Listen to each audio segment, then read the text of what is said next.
কিন্তু নিন্দুক জানে আমার ইসমত খানার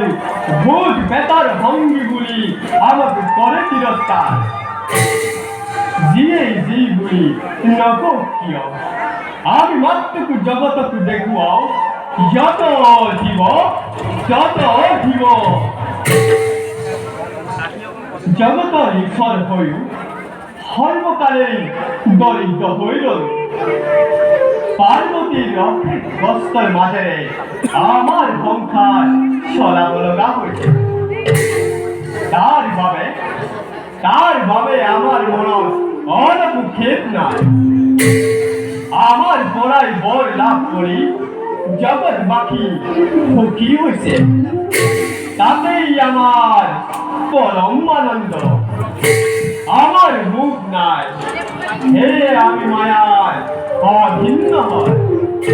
নারায়ণ নারায়ণ নারায়ণ প্রভু মুখ না থাকিলেও আপনি মায়ার অভিন্ন হয় বলে কেন জানিলে প্রভু? ও দেবরথী আহ আমাকে জানো কেতিয়াবা মায়ার বন্ধনত পড়া দেখিছা? প্রভু আপনি মায়ার সম্মুখীনে হোৱা নাই বন্ধুতাকো কেনেকৈ কৰিব প্ৰভু? তুমি কার মায়ার কথা কৈছা? প্রভু মই বিষ্ণু মায়ার কথা কৈছো। যি নারায়ণ বিষ্ণুৱে অসুৰ কৰিবৰ কাৰণে মুখিনীৰ ধাৰণ কৰিছিল আপুনি তাকে মুখিনীৰ কৰবাত দেখিছে নারায়ণে মোহিনী রূপ ধরেছে হয় প্ৰভু ভালকৈ বুঝাই করে সমুদ্ৰ মন্থনত যেতিয়া অমৃত উদ্ধাৰ কৰে তেতিয়া নাৰায়ণ বিষ্ণুৱে মোহিনীৰ ধাৰণ কৰিছিলে তেতিয়াই মোহিনীৰ ওপৰত ভুল গৈ থাকোঁতে অসুৰসকলে দেৱতাই নিৰ্মাণ কৰি গুচি গ'ল সঁচালে নারদ সঁচা প্ৰভু সঁচা হলেও সেই মায়াই আমাক স্পর্শ কৰিব নোৱাৰে কথা আৰু কামৰ মাজত অনেক সময়ত সম্পৰ্ক নাথাকিব পাৰে মই জিতেন্দ্ৰিয় নারায়ণ মই কাম দেবক ভস্ম কৰিছো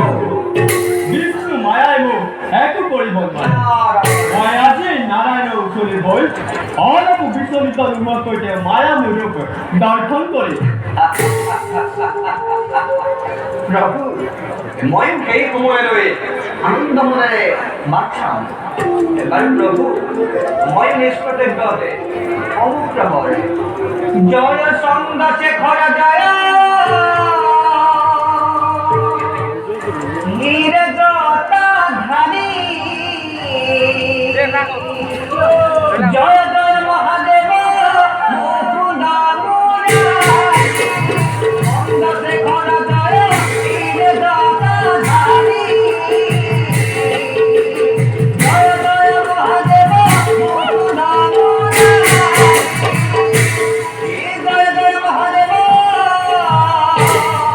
মধুদামুরা হর হর মহাদেব হর হর মহাদেব এতিয়া ময়ো যাওঁ নিজ কৰ্তব্যটো সমগ্ৰ